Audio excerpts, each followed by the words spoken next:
Salam sejahtera, salam ceria, salam penuh kasih sayang satu Malaysia.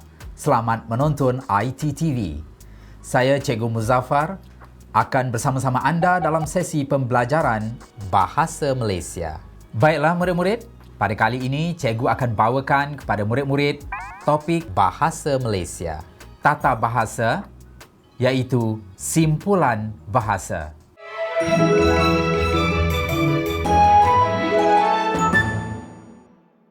Bagaimana kalau kita mengenali dengan lebih dekat apakah yang dimaksudkan dengan simpulan bahasa? Simpulan bahasa. Simpulan bahasa adalah bentuk yang paling mudah dalam peribahasa. Ia adalah kata-kata ringkas atau rangkaian perkataan yang membawa maksud tertentu. Baiklah murid-murid, itu tadi pengertian dan maksud simpulan bahasa. Dan cikgu harap murid-murid faham, ia merupakan kata-kata ringkas daripada peribahasa. Kalau kita hendak menyebut peribahasa, memerlukan beberapa patah perkataan yang agak panjang, manakala di dalam simpulan bahasa, patah perkataannya lebih sedikit. Kadang-kala dengan 2 patah perkataan sahaja. Seperti contoh, ada hati. Apakah maksud ada hati? Akan kita huraikan bersama untuk seterusnya. Jenis simpulan bahasa. Simpulan bahasa yang mempunyai 2 makna. Contohnya, ada angin, iaitu kemahuan atau keinginan untuk mendapatkan sesuatu. Manakala maksud yang kedua, seseorang yang suka meninggi diri. Seterusnya, anak buah yang membawa maksud orang yang berada di bawah pengawasan seseorang ketua seperti di pejabat atau sebagai ketua kampung. Maksud yang kedua, anak saudara. Itu tadi murid-murid, jenis simpulan bahasa yang pertama di mana ada 2 makna bagi satu simpulan bahasa. Seterusnya murid-murid, kita pergi kepada jenis simpulan bahasa yang kedua. Simpulan bahasa yang berlainan tetapi mempunyai makna yang sama. Contohnya, orang yang kedekut. Simpulan bahasanya ketam batu dan tangkai jering. Simpulan bahasa yang seterusnya, orang yang tidak ada perasaan malu. Simpulan bahasanya ialah muka talam dan muka tembok. Itu tadi adalah simpulan bahasa yang berlainan tetapi mempunyai maksud yang sama, iaitu 2 simpulan bahasa maksudnya adalah sama. Baiklah murid-murid, apa kata kita pergi pula kepada bentuk atau ciri simpulan bahasa. Pertama, terbentuk daripada penggunaan kata nama am. Contohnya, anak angkat, bekas tangan dan lipas kudung. Yang kedua, terbentuk daripada penggunaan kata kerja.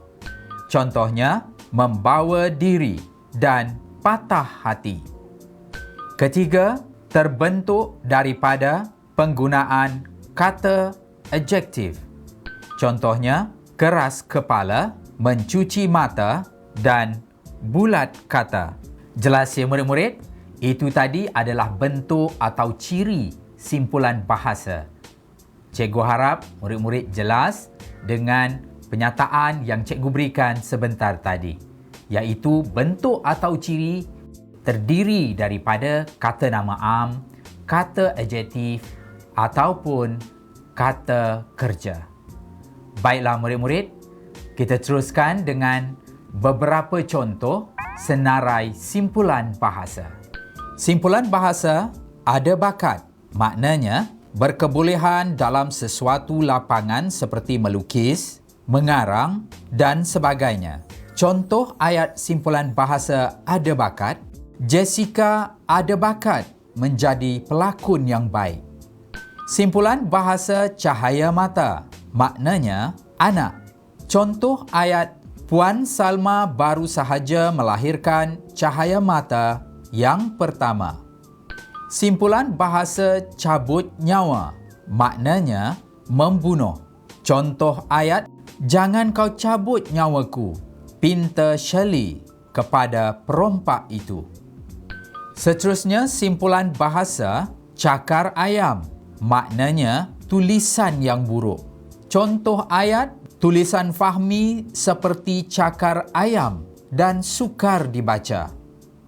Simpulan bahasa hangat hati yang bermakna sangat marah. Contoh ayat, hangat hati saya melihat dia memijak-mijak buku-buku saya yang terjatuh dari meja. Untuk pengetahuan murid-murid, hangat adalah salah satu daripada bahasa dialek dalam bahasa Melayu. Hangat di sini bermaksud panas yang sering digunakan oleh masyarakat di utara, iaitu masyarakat Kedah. Simpulan bahasa halwa mata yang bermaksud persembahan yang mengasyikkan. Contoh ayat, persembahan tarian tradisional pada malam meraihkan ahli sukan negara itu telah menjadi halwa mata para penonton. Baiklah murid-murid, sekali lagi murid-murid berhadapan dengan perkataan yang mungkin jarang murid-murid temui dalam bahasa, iaitu perkataan halwa. Halwa di sini bermaksud manisan. Dengan kata lain, halwa mata memberi maksud satu persembahan yang mengasyikkan, iaitu apabila kita menonton sesuatu rancangan, menonton sesuatu persembahan, apabila ia mengasyikkan, yang begitu mengagumkan kita, maka kita sebutkan simpulan bahasanya sebagai halwa mata. Baiklah murid-murid, cikgu teruskan dengan simpulan bahasa yang lain. Simpulan bahasa hati muda yang bermakna rasa muda dalam hati. Contoh ayat, saya suka berkawan dengannya. Walaupun sudah tua, tetapi tetap berhati muda. Simpulan bahasa halwa telinga yang bermakna sesuatu yang baik untuk didengar. Contoh ayat, segmen Citra Sayang yang sering ke udara di radio itu akan menjadi halwa telinga apabila saya bersendirian di rumah. Seterusnya, simpulan bahasa hangat-hangat tahi ayam yang bermakna minat atau usaha yang tidak berpanjangan. Contoh ayat, kalau berniaga atau mengusahakan apa jua, biarlah bersungguh-sungguh. Jangan hangat-hangat tahi ayam. Bagi simpulan bahasa habis akal, bermakna bingung setelah berusaha sedaya upaya. Contoh ayat, saya seolah-olah habis akal untuk mendapatkan beasiswa bagi melanjutkan pelajaran ke universiti pada tahun depan. Bagi simpulan bahasa habis akal, cikgu akan terangkan. Habis akal ialah apabila seseorang itu berasa buntu pemikirannya. Itu maksud habis akal. Ataupun dengan kata lain, kehabisan idea. Itu yang dimaksudkan dengan habis akal. Cikgu harap murid-murid jelas dengan simpulan bahasa itu. Seterusnya murid-murid, kita teruskan lagi dengan simpulan bahasa yang lain. Simpulan bahasa harga diri yang bermaksud maruah. Contoh ayat, harga diri mesti dijaga walau di mana pun kamu berada. Itu tadi adalah antara simpulan bahasa yang kita pelajari pada sesi pembelajaran kali ini. Cikgu terangkan kembali, simpulan bahasa adalah singkatan kepada perkataan-perkataan di dalam peribahasa. Dan simpulan bahasa mempunyai jenis-jenis simpulan bahasa dan juga bentuk atau ciri tertentu dalam simpulan bahasa. Cikgu rasa murid-murid telah pun memahami dengan jelas dan belajar beberapa simpulan bahasa pada kali ini. Bagaimana kalau cikgu menguji murid-murid dengan sedikit latihan?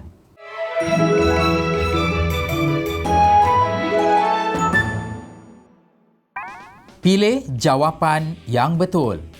Soalan yang pertama, sebagai anak perempuan tunggal, Rosma menjadi tempat kosong keluarga Encik Halim. Segala permintaannya dipenuhi, termasuk dibelikan barang-barang yang mewah. Pilihan jawapannya: A. Anak angkat, B. Anak buah, C. Anak emas, D. Anak pungut. Jika diteliti daripada soalan ini, jelas murid-murid telah pun mengetahui apakah jawapannya, kerana soalan ini merujuk kepada orang yang disayangi. Jadi apakah jawapannya? Sama-sama kita perhatikan. Jawapannya ialah C, anak emas, yang merujuk kepada anak yang disayangi. Seterusnya murid-murid, kita pergi kepada soalan yang kedua. Pelajar yang tempat kosong itu menjawab semua soalan tata bahasa dalam masa 30 minit sahaja. Pilihan jawapannya: A. Telinga lintah, B. Malu-malu kucing, C. Tawar hati, D. Tajam akal. Baiklah murid-murid, daripada soalan itu tadi, jelas bahawa ia merujuk kepada seorang murid yang pandai atau bijak. Kita perhatikan apakah jawapannya. Jawapannya ialah D, tajam akal. Pelajar yang tajam akal itu menjawab semua soalan tata bahasa dalam masa 30 minit sahaja. Seterusnya, soalan yang ketiga. Nampaknya saya, tempat kosong, sampai saja makanan yang sedap-sedap sudah terhidang di atas meja, kata Amran kepada Haji Rahman. Pilihan jawapannya: A. Makan angin, B. Tangkai jering, C. Langkah kanan, D. Durian runtuh. Baiklah murid-murid, apabila murid-murid melihat soalan yang ketiga itu tadi, jelas soalan itu merujuk kepada rezeki yang tidak disangka-sangka. Jadi, kita perhatikan apakah jawapan yang paling tepat. Jawapannya ialah C, langkah kanan. Nampaknya saya langkah kanan. Sampai saja makanan yang sedap-sedap sudah terhidang di atas meja, kata Amran kepada Haji Rahman. Baiklah murid-murid, mengapa tidak kita menulis jawapan makan angin? Ya, cikgu pasti murid-murid tahu apa yang dimaksudkan dengan makan angin. Makan angin bermaksud pergi bersiar-siar atau melancung. Sudah pastilah jawapan itu tidak tepat kepada soalan ini. Seterusnya murid-murid, makan tempat kosong sahaja. Kamu semua ini ketika waktu pejabat kamu tidur. Cukup bulan tuntut gaji lebih. Jerit majikan itu kepada pekerja-pekerjanya. Pilihan jawapan: A. Makan angin, B. Gaji buta, C. Banyak mulut, D. Panas hati. Apa yang diperkatakan oleh ketua pejabat kepada anak-anak buahnya ialah tentang gaji, di mana pekerja-pekerjanya tidak bekerja sedangkan mereka ingin menuntut gaji yang lebih. Jadi jelas, jawapan bagi soalan ini tentu murid-murid telah pun mengetahuinya. Kita perhatikan. Ya, jawapannya ialah B, gaji buta. Makan gaji buta sahaja kamu semua ini.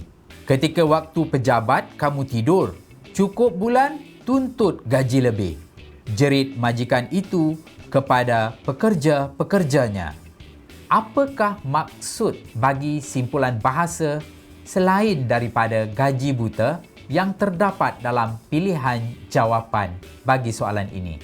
Antaranya ialah banyak mulut. Apakah maksud banyak mulut, murid-murid? Ya, banyak mulut bererti suka bercakap. Jadi, jika murid-murid suka bercakap-cakap, maka murid-murid adalah kalangan orang yang banyak mulut. Baiklah murid-murid, kita teruskan kepada soalan yang kelima. Murid-murid yang mempunyai masalah mengenai pelajaran atau peribadi dinasihati meluahkan tempat kosong mereka kepada guru kaunseling secepat mungkin. Pilihan jawapannya ialah A.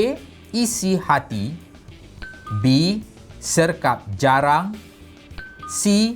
Ringan mulut, D. Panas hati.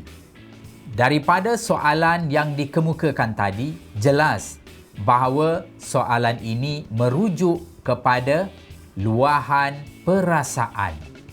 Jadi jelas jawapannya murid-murid mungkin telah pun mengetahuinya. Mari kita periksa apakah jawapannya. Ya, jawapannya ialah A. Isi hati.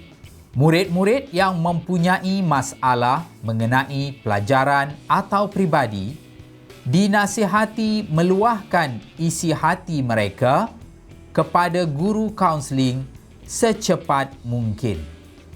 Demikian tadi soalan-soalan yang dikemukakan kepada murid-murid, dan cikgu harap murid-murid semua amat jelas dan memahami simpulan bahasa beserta dengan makna dan penggunaannya. Dan jika boleh ya murid-murid, gunakanlah simpulan bahasa ini dalam kehidupan seharian kita. Baiklah murid-murid, itu tadi sesi pembelajaran kita pada kali ini, iaitu di bawah topik simpulan bahasa. Untuk itu, sebelum cikgu meninggalkan murid-murid, suka cikgu utarakan kepada murid-murid bahawa jangan lupa diri. Untuk itu, terima kasih kerana menonton ITTV. Jumpa lagi.